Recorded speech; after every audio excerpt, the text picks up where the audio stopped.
नमस्कार. माझे नाव सौ स्नेहल सूरज गोडसे. आम्ही फलटणहून आलो आहोत.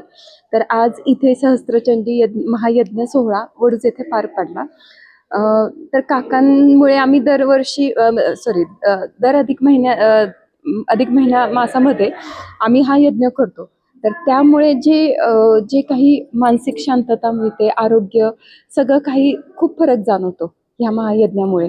आणि इथे या यज्ञामुळे जे काही आध्यात्मिक वातावरण तयार झालेले आहे, त्याचे व्हायब्रेशन्स खरंच खूप छान, लगेचच फरक जाणवतो. म्हणजे सकाळी येताना जी मानसिकता असते ती इथून निघताना म्हणजे एकदम प्रसन्न मानसिकता होते.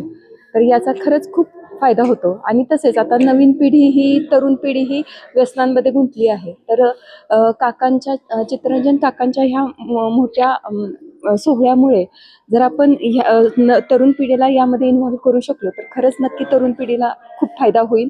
जे काही तरुण पिढी वाहवत आहे व्यसनांमध्ये, ते कमी करण्यास नक्कीच याचा फायदा होईल आणि आपल्या हिंदू धर्माचं संरक्षण होईल. धन्यवाद.